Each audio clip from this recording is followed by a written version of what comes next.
Hi friends, நம்ம Indian ஸ்டைலில் ஒரு சூப்பரான மசாலா பாஸ்தா தாங்க பண்ண போகிறோம். இது ரொம்ப டேஸ்ட்டாக இருக்கும். நீங்கள் அவ்வளோ சூப்பராக இருக்கும். குழந்தைங்க விரும்பி சாப்பிடக்கூடிய ஒரு ரெசிபின்னா இது கண்டிப்பாக பாஸ்தாங்க. இந்த பாஸ்தா வீட்லேயே சட்டுன்னு ஈஸியாக பண்ண முடியும். எப்படி பண்ணலாங்க அது பார்க்கலாம். டக்குன்னு வீட்டில் ஒரு 10 நிமிஷம் இருந்தால் போதுங்க. நீங்கள் டக்குன்னு பண்ணிடலாம். நம்ம சப்பாத்தி நார்மல் பூரி செய்வோம். கொஞ்சம் டிஃப்ரெண்ட்டாக நீங்கள் பாஸ்தா பண்ணி கொடுங்க. சூப்பராக சாப்பிடுவாங்க. பெரியவங்க எல்லாருக்கும் ரொம்ப ஃபேவரட்டான ஒரு ரெசிபின்னா கண்டிப்பாக பாஸ்தா தாங்க. இது எப்படி பண்ணலாங்க பார்க்கலாம். அதுக்கு முன்னாடி நம்ம சேனல் மறக்காம சப்ஸ்கிரைப் பண்ணிக்கோங்க. தண்ணி ஊற்றிக்கோங்க. தண்ணி நல்லா கொதித்து வந்தோடனே இந்த பாஸ்தா போட்டுக்கோங்க. இந்த பாஸ்தா நான் 2 டைப்பில் பாஸ்தா எடுத்திருக்கேன். இது கூட உப்பு சேர்த்துக்கோங்க. நான் இந்த ரவுண்ட் ஷேப் பாஸ்தா ஒன்று கொஞ்சம் லைட்டாக அந்த மாதிரி பெண்டாக இருக்கும். அந்த மாதிரி ஒரு பாஸ்தா. அப்புறம் நீல வாக்கில் இருக்கும் அந்த மாதிரி ஒரு பாஸ்தா 2ம் கலந்து போட்டிருக்கேன். ஸோ 2மே எந்த பாஸ்தாவாக இருந்தாலும் எப்படி இருந்தாலும் 10 நிமிஷம் ஆகுங்க. டைம் எடுக்கும் வேகறதுக்கு. இது கூட தேங்காய் எண்ணெய் சேர்த்துக்கோங்க. தேங்காய் எண்ணெய் நல்லா நமக்கு ஒட்டாமல் கிடைக்கும், அடி பிடிக்காமல் இருக்கும். அதுக்காகத்தான் ஒன்றோட ஒன்று. இப்போ கரண்டியால் நீங்கள் அப்பப்போ கிளறி விட்டுக்கோங்க. அப்போ தான் இந்த பாஸ்தா ஒன்றோட ஒன்று ஒட்டாது. இது எப்படியும் 10 நிமிஷம் ஆகுங்க இது வெந்து வர. அதனால் இந்த 10 நிமிஷம் வரைக்கும் இந்த மாதிரி கிளறி விட்டுக்கோங்க. அப்பப்போ பார்த்து செக் பண்ணிக்கோங்க. இப்போ பார்க்கும்போது இந்த பாஸ்தா நீங்கள் டிஃபனுக்கு காலையில் நீங்கள் சாப்பிட்லாம், நைட்டு டின்னருக்கு சாப்பிட்லாம், மதியம் டிஃபன் பாக்ஸுக்கு கூட சாப்பிட்லாம். அந்தளவுக்கு சூப்பராக இருக்கும். எந்த டைமில் வேணாலும் செஞ்சு சாப்பிட்லாம். இங்கே பாருங்கள், பார்த்தாலே தெரியும் நல்லா வெந்து வந்துருச்சு. இதை நல்லா தண்ணி வடிச்சிட்டு இந்த மாதிரி நீங்கள் ஒரு பிளேட்லேயோ ஒரு பாத்திரத்துலேயோ எதுலேயோ ஒன்றில் சேர்த்துக்கோங்க. எடுத்து வச்சுக்கோங்க. இது பூராமே தண்ணி வடிச்சிட்டு எடுத்து வச்சுக்கோங்க. இப்போ பாத்திரத்தை கழுவிட்டு மறுபடியும் அதே பாத்திரத்தில் எண்ணெய் ஊற்றிருக்கேன். இது கூட குட்டி குட்டியாக நறுக்குன பூண்டு சேர்த்துக்கோங்க. இந்த பூண்டு நல்லா பொரிஞ்சு வரட்டும். வந்தோடனே நீங்கள் வெங்காயம் சேர்த்துக்கோங்க. பெரிய வெங்காயத்தை குட்டி குட்டியாக நல்லா நறுக்கிட்டு சேர்த்துக்கோங்க. இது கூட நான் கேப்சிகம் கேரட்டும் சேர்த்து வச்சுருக்கேன். ஃபஸ்ட்டு வெங்காயத்தை நம்ம வதக்கிக்குவோம், அப்புறம் அதை சேர்த்துக்கலாம்.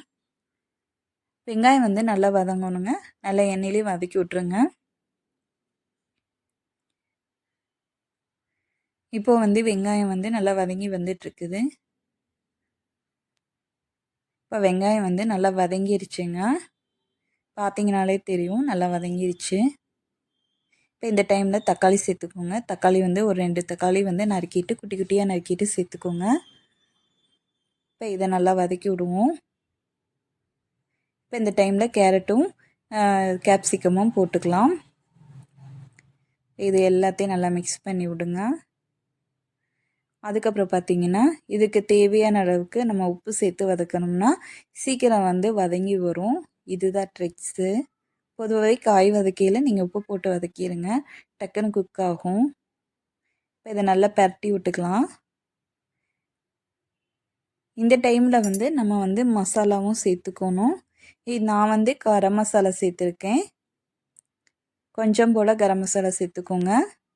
இது கூட கொஞ்சம் மல்லித்தூள் சேர்த்துக்கோங்க. மிளகாத்தூள் சேர்க்கல, ஆல்ரெடி நம்ம கேப்சிகமே சேர்த்துருக்கோம், மிளகாய் சேர்த்துருக்கோம், அதனால் காரம் போதும். இப்போ நல்லா பரட்டி விட்டுட்டு இந்த டைமில் கொஞ்சம் பெப்பர் சேர்த்துக்கலாம். இதுவும் காரத்தன்மை கொடுக்குங்க, அதனால் பெப்பர் சேர்த்துக்கிறோம். இது கூட டொமேட்டோ சாஸ் சேர்த்துக்கோங்க. இது அளவுலாம் இல்லைங்க, அளவு தேவையான அளவுக்கு நீங்களே யூஸ் பண்ணிக்கோங்க. பார்த்தாலே தெரியும். இந்த மாதிரி நல்லா கரண்டி விட்டு கிளறிக்கோங்க. இது நல்லா இப்போ காய் குக் ஆகி வரணும். அதனால் இது கொஞ்சம் தேவையான அளவுக்கு தண்ணி சேர்த்து தான் குக் பண்ண போகிறோம். இப்போ அதுக்கு முன்னாடி நல்லா பரட்டி விட்டுக்கோங்க.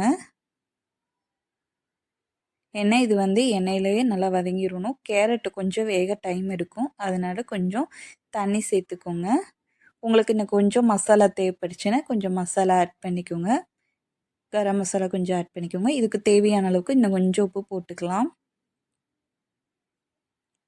இப்போ இது வேகிறதுக்கு தேவையான அளவுக்கு உப்பு போட்டுட்டு இது வெந்துருச்சுங்க. அதுக்கப்புறம் லாஸ்ட்டாக சீஸ் போட்டுக்கோங்க. இந்த சீஸ் இந்த மசாலா கூட நல்லா இதாகி வரணும், அதனால் நல்லா பரட்டி விட்டுக்கோங்க. மெல்ட் ஆயிரும்.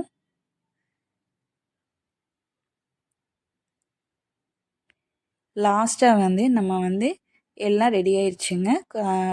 கேரட்டு எல்லாமே கேப்சிகம் வெந்து வந்துருச்சு. இந்த டைமில் நம்ம வந்து எடுத்து வச்சுருக்க பாஸ்தாவை சேர்த்திக்கலாம். இப்போ அதை அப்படி கொட்டிடுங்க. அது கொஞ்சம் ஆற விட்டு ஒன்றோட ஒன்று பிடிச்சிச்சு, பட் பிரிஞ்சு வந்துடும். நம்ம கிளறையில் தனித்தனியாக வந்துடும். இப்போ வந்து இது ஒரு 5 மினிட்ஸுங்க. இது நல்லா மசாலாவில் குக் ஆகி வெந்து வரணும், அவ்வளோதான். அப்புறம் நம்ம அடுப்பு ஆஃப் பண்ணிவிட்டு நம்ம எப்பயும் போல் சாப்பிட ஆரம்பிச்சிடலாம்.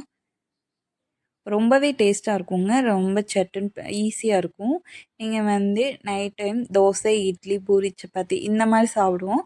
கொஞ்சம் மாற்றி இந்த மாதிரி பாஸ்தாவும் சாப்பிட்லாங்க. நல்லாயிருக்கும். வீட்லேயே ட்ரை பண்ணி பார்க்கலாம். உங்களுக்கு குழந்தைங்களுக்கு டிஃபன் பாக்ஸில் கூட இந்த மாதிரி கொடுத்து விடுங்க.